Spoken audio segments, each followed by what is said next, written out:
नमस्कार साथियों, स्वागत है आपका मूल मंत्रा क्लासेज में। हम लोग परसेंटेज पढ़ रहे थे। परसेंटेज के 3 वीडियो कंप्लीट हो चुके हैं। आज हम लोग परसेंटेज का पार्ट 3 रिकॉर्ड करेंगे। अगर आपने तीनों पार्ट नहीं देखे तो जाकर तीनों पार्ट देखिए, आपको समझ में आएगा। फिर हम लोग बढ़ेंगे अपने अगले पार्ट पर। तो चलिए हम लोग शुरू करते हैं हम लोग। और हम पहले कॉन्सेप्ट सीख लेते हैं कि हमको करना किस टाइप का सवाल है। जैसे मैं ये कहूं कि किसी संख्या में अगर 10% जोड़ दिया जाए, किसी संख्या में उसी संख्या का 10% जोड़ दिया जाए तो संख्या 121 हो जाती है। चलिए, अगर मैं कहूं 10% बराबर होता है 1/10, तो मैं अगर रेशियो में बात करूं तो 10 में 1 जोड़ दिया जाए तो 11 हो जाएगा। और मैंने कहा क्या था कि संख्या में उसी संख्या का 10% जोड़ दिया जाए तो 121 हो जाता है। मतलब यहां पर 121 हो गया। अगर 11 बराबर 121 मतलब कि 11 से गुणा किया गया है और 10 का मान पूछे तो इसमें भी 11 से गुणा करेंगे। 11 दहम्मा 110, संख्या थी 110। ठीक है, चलिए हम लोग आगे बात करें। अगर ऐसे ही तो मैं एक सवाल ले लेता हूं आपके लिए। जैसे मैं कहूं किसी संख्या में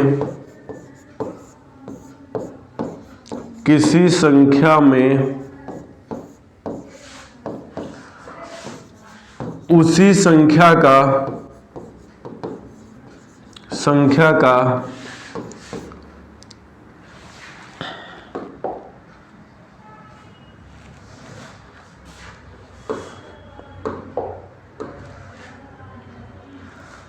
जैसे मैं कहूं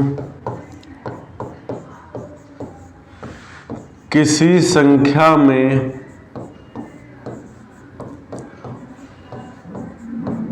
उसी संख्या का 25% जोड़ दिया जाए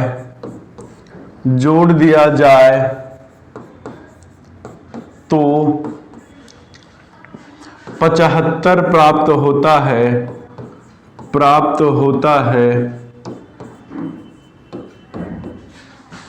संख्या बताइए।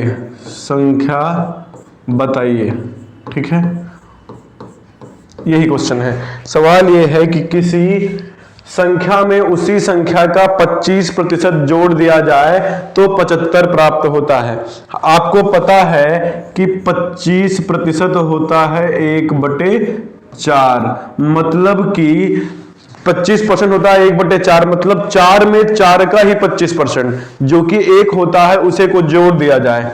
तो 4 में अगर 1 जोड़ दिया जाएगा तो मिलेगा 5, और 5 की वैल्यू दे रखा है 75। हमसे पूछा है संख्या बताइए, तो संख्या 4 है। अगर 5 बराबर 75 तो 1 बराबर 15 × 75। पूछा है संख्या बताइए, संख्या है 4, तो हो जाएगा 15 चौको 60, वो संख्या थी 60। ठीक है, चलिए हम लोग इस पर बेस कुछ क्वेश्चन की बात करते हैं।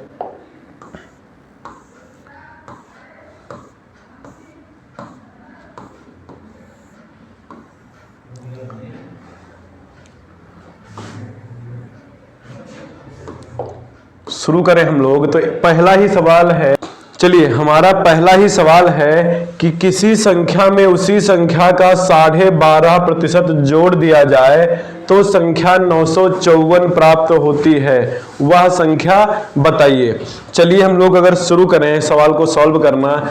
अभी हम लोगों ने डिस्कस किया था कि उसी संख्या का 12.5%। अगर मैं रेशियो से करूंगा तो इसको जल्दी कर पाऊंगा। हमको पता है कि 12.5% बराबर होता है 1/8, मतलब 8 में 8 का ही 12.5% जो कि होता है 1, उसको जोड़ दिया जाए। अगर आप 8 में 1 जोड़ देंगे तो मिल जाएगा 9, और 9 का मान दे रखा है 954।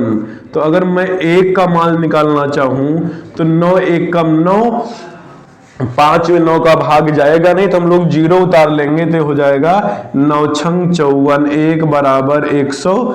6। हमसे पूछा है संख्या बताइए, संख्या है 8। तो 8 बराबर, अगर 1 बराबर 106 तो 8 बराबर 106 का 8 गुना 100 अट्ठे 800 और 6 अट्ठे 48, ये हो जाएगा। अगर इसमें 8 से गुणा कर देंगे तो 848, यही हमारी संख्या थी, यही हमारा उत्तर भी है। चलिए हम लोग बढ़े अगर अपने अगले क्वेश्चन पर। उम्मीद है आप इसको अच्छे से समझ गए होंगे। चलिए अगला क्वेश्चन है हमारा, अगर किसी संख्या में इसी संख्या का 14 सहित 2/7% जोड़ दिया जाए तो 6448 प्राप्त होता है, मूल संख्या क्या है? ठीक है, फिर से हम लोग वही काम करेंगे कि 14 सहित 2/7% का फ्रैक्शन वैल्यू, ये मैंने पहले वीडियो में पूरा वीडियो इसी पर डिस्कस किया है कि परसेंटेज को रेशियो में कैसे डिस्कस करेंगे, और प्लेलिस्ट बनी हुई है परसेंटेज की अलग से, वो जाकर आप देख लीजिए। चलिए तो 14 सहित 2/7% इक्वल टू होता है 1/7। ठीक है, 7 में अगर मैं 1 जोड़ूंगा, 7 में मगर मैं 1 जोड़ूंगा तो मिल जाएगा 8, और 8 की वैल्यू दिया है 6448। हमसे पूछा है कि मूल संख्या बताइए जो कि है 1, तो मैं पहले 1 की वैल्यू निकाल लेता हूं। 8 × 64, और अगर मैं 0 लगाऊंगा तो आ जाएगा पूरा 48, 8 × 48। 1 बराबर 806 पूछा है, 7 की वैल्यू बताइए, तो सीधा 7 से गुणा कर देंगे। 806 × 7, 7 × 42, 2 7 0 0 2 7 × 42 4, 7 0 0 4 जो हाथ आया था, और 7 8 56, मतलब 5642 थी वो संख्या। ठीक है, उम्मीद है ये भी क्वेश्चन आप अच्छे से समझ चुके होंगे, और हम लोग बढ़ते हैं अगले क्वेश्चन पर।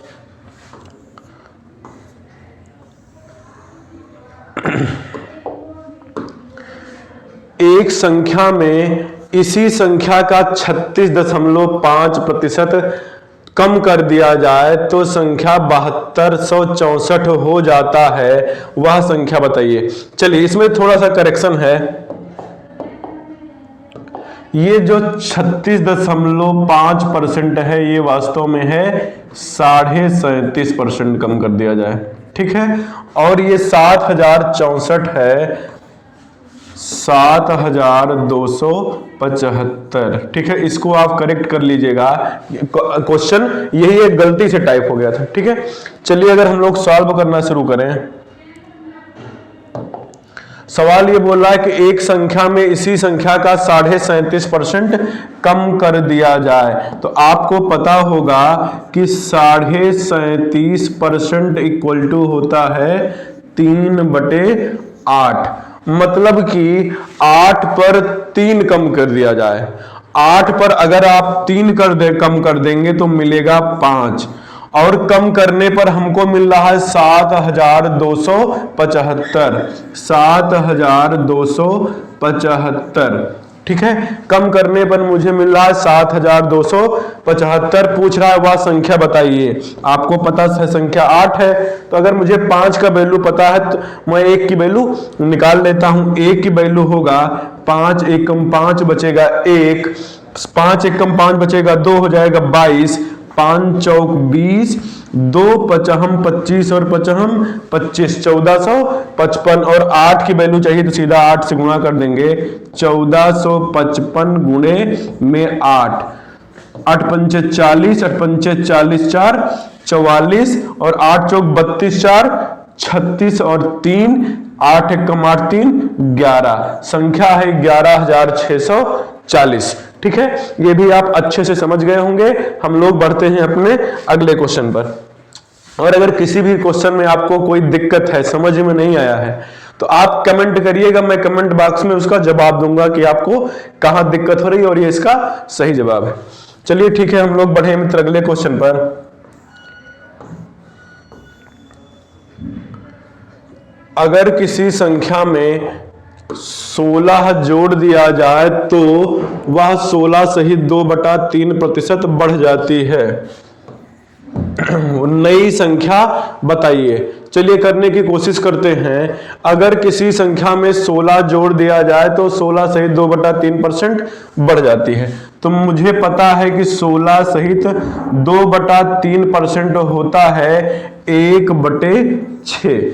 ठीक है, देखिए मैं 6 में 1 यूनिट जोड़ रहा हूं और मैं यहां जोड़ रहा हूं 16, तो मैं 6 में 1 जोड़ रहा हूं और यहां जुड़ रहा है 16, मतलब उसी 1 की वैल्यू दे रखा है इसने 16। बोल रहा है संख्या बताइए। अगर 1 बराबर 16 दे रखा है तो 6 बराबर हो जाएगा 16 छक्के 96, सीधा आंसर। समझ लीजिएगा, बोल रहा है कि अगर किसी संख्या में 16 जोड़ दिया जाए तो संख्या 16 सहित 2/3% बढ़ जाती है। तो 16 सहित 2/3 होता है 1/6, मतलब 6 में 1 जोड़ा जाएगा और उसी 1 की वैल्यू दे रखी है इसने 16। तो अगर 1 बराबर संख्या पूछ रहा है, नई संख्या बताइए। चलिए नई संख्या बताइए, तो नई संख्या 6 में 1 जोड़ने पर मिलेगा 7 मिलेगा। तो अगर 1 बराबर 7 तो 16 बराबर 16 सत्ते 112। ठीक है, ये मेरा आंसर होगा। नई संख्या 112 है। अगर संख्या पूछता तो हम 6 की वैल्यू निकालते जो कि होता 16 छक्के 96। ठीक है, चलिएगा दोस्त हम लोग बढ़ते हैं अगले सवाल पर। उम्मीद है आप ये भी सीख गए होंगे कि नई संख्या और पुरानी संख्या दोनों मैंने इस सवाल से बता दी। चलिए हम लोग बढ़े अगर अगले नेक्स्ट क्वेश्चन पर। ये बढ़िया सवाल है। सवाल ये है कि ए की आय बी की आय से 40% कम है। यदि ए की आय में 25% की वृद्धि और बी की आय में 40% की वृद्धि होती है तो ए और बी की संयुक्त आय में कितने प्रतिशत की वृद्धि होगी? दशमलव के 2 स्थानों तक गणना होगी, करिए। ठीक है, मैं लिख लेता हूं ए और यहां पर बी। बोला गया है ए की आय बी की आय से 40% कम है। अगर बी की आय 100% होगी तो ए की 40% कम होगी, इसका मतलब है ये 60 होगी। ठीक है, अब बोला है कि यदि ए की आय में 25% की वृद्धि होती है। आपको पता है कि 25% होता है 1/4, मतलब अगर इसकी आय 4 है तो 4 पर 1 बढ़ जाएगी, हो जाएगी 5। ये आ जाएगा 12 पंचे 60 और ये आ जाएगा 15 चौको 60 और यह आ जाएगा 15 पचे 75। इसकी आय हो जाएगी 75। और ए की आय में 20% की वृद्धि और बी की आय में 40% की वृद्धि। 100 पर 40% बढ़ेगा, सीधा हो जाएगा 140। अब देखिएगा इसकी आय 100 प्लस 60, दोनों की पहले संयुक्त रूप से 160 है, क्योंकि पूछा ए और बी की संयुक्त आय में कितने परसेंट की वृद्धि हुई। और अभी इन दोनों की मिलकर हो जा रही है 5, 7 4 11 का 1 और हासिल 1, 1 1 2, 215। संयुक्त रूप से इनकी आय पहले 160 थी, अब है 215। कितने की वृद्धि हुई है? देखिए 215 में से अगर मैं 160 घटाऊंगा तो आ जाएगा 10 में से 5 गया 5 और ये हुआ 10, 10 में से 6 गया 4, 45। ठीक है, 45, देखिए 45 आएगा। और अगर 5 में से 5 यहां आएगा 55। देखिएगा ऐसे आएगा कि 60, 140 में 60 जोड़ेंगे 200 और 15 ये कुल आएगा 55। 55 बढ़ा है 160 पर, तो परसेंटेज में चाहिए तो 100 पे कितना बढ़ेगा? 20 अट्ठे 160 और 20 पंचे 100 में गुणा करूंगा 55 25 हासिल 2 55 25 2 27 बटे 8, 8 3 24 बचेगा 3, 8 3 24 बचेगा 3 हो जाएगा 35, 8 चौक 32 बचेगा फिर से 3 हो जाएगा पॉइंट लगाने पर 30, 8 3 24 6 बचेगा 8 7 56, मतलब 34.37% की वृद्धि होगी उनकी दोनों की आय में संयुक्त रूप से। अगर मैं आगे बढ़ूं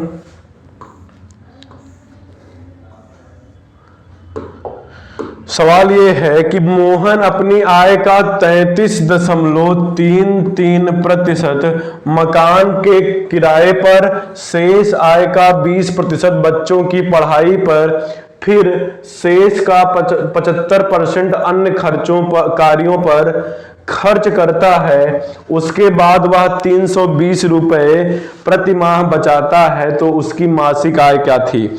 चलिए हम लोग करना शुरू करें।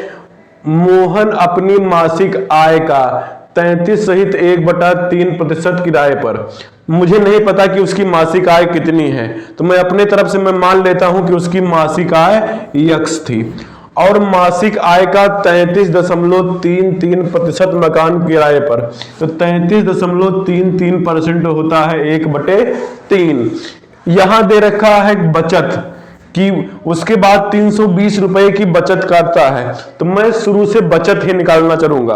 तो देखिएगा 33.33% होता है 1/3, मतलब कि 1/3 होता है, तो 3 में से 1 खर्च करेगा, बचाएगा 2/3 गुणे शेष आय का 20% बच्चों की पढ़ाई पर। आपको पता है 20% होता है 1/5, 5 में से 1 खर्च करेगा, बचाएगा 4, तो मैं लिख देता हूं यहां से 4/5। फिर शेष आय का 75%, आपको पता है 75% होता है 3/4, तो 4 में से 3 खर्च करेगा तो बचाएगा 1, और इस तरह से वो बचा रहा है 320 रुपए। 4 दूनी 8, 8 चौक 32, यहां से आएगा 40, और 5 तिया 15 चौको 60, 60 जाके 40 में गुणा हो जाएगा, तो 6 चौक 24, 2400 रुपए उसकी मासिक आय आएगी। तो उम्मीद है ये क्वेश्चन भी आप समझ गए होंगे। हम लोग बढ़ते हैं अपने अगले क्वेश्चन पर।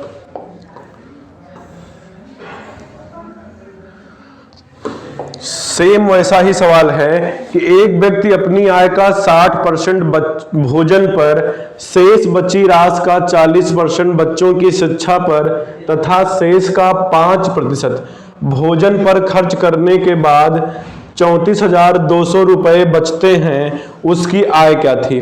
फिर से हम लोग इसकी आय x मान लेंगे, ठीक है, और रेशियो पर करना शुरू करेंगे, ठीक है। अगर मैं उसकी आय x मान लूं, अपनी आय का 60% भोजन पर, तो आपको पता है 60% होता है 3/5। इसका मतलब है कि 5 में से 3 खर्च करेगा, अगर 5 में से 3 खर्च करेगा तो बचाएगा 2, ठीक है। आगे वो कह रहा है कि शेष बची राशि का 40% बच्चों की शिक्षा पर।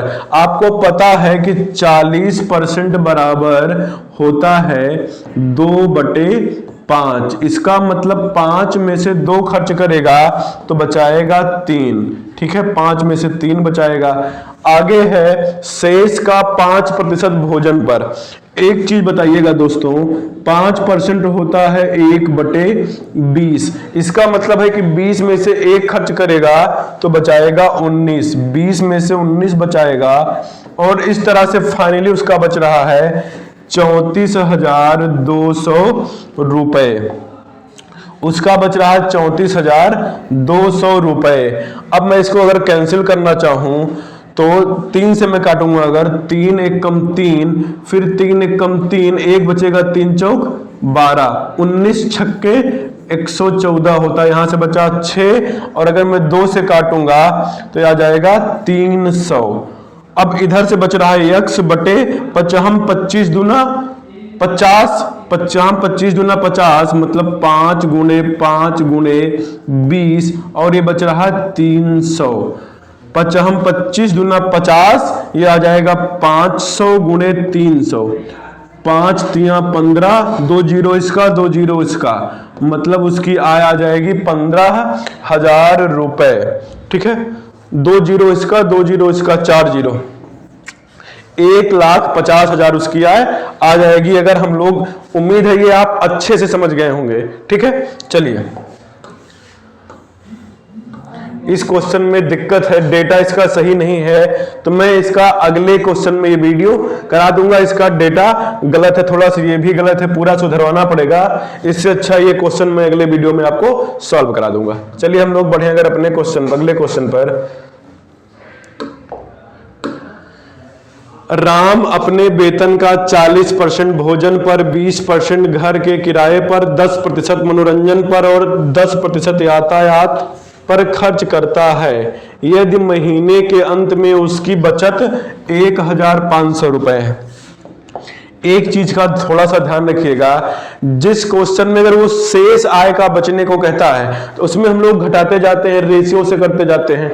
इसमें देखिए अगर कह रहा है वो 40% खर्च करता है, फिर 20% खर्च, ये अपनी आय का ही खर्च कर रहा है। 100% का 40% प्लस 20% प्लस 10% प्लस 10%। इसका मतलब है जितना कमा रहा है उसी में से खर्च कर रहा है, ये शेष में से खर्च नहीं कर रहा। तो अगर मैं इसके खर्च की बात करूं तो ये अलग अलग मदों पर पहले 40% खर्च कर रहा है, प्लस फिर 20% खर्च कर रहा है, प्लस फिर 10% खर्च कर रहा है, प्लस 10%। ये शेष में से खर्च नहीं कर रहा है, इसीलिए हम लोग इसका शेष नहीं निकालेंगे और माइनस भी नहीं करेंगे। तो 40 20 60 10 70 10, उसकी कुल 80% आय खर्च हो जाती है और बचेगी 20%, जिसका मान दे रखा है 7500 रुपए, सॉरी, जिसका मान दे रखा है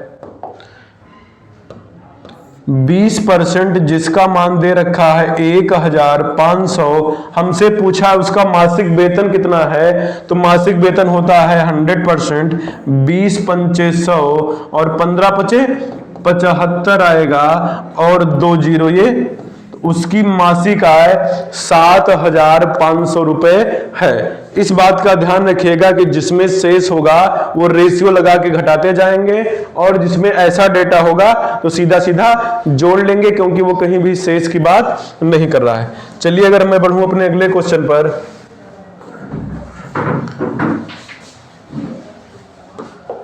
देखिए इसमें फिर से बात कर रहा है वही शेष की। तो अगर शेष की बात करें तो इसका मतलब हुआ कि खर्च करने के बाद जो बचता है उसकी बात कर रहा है।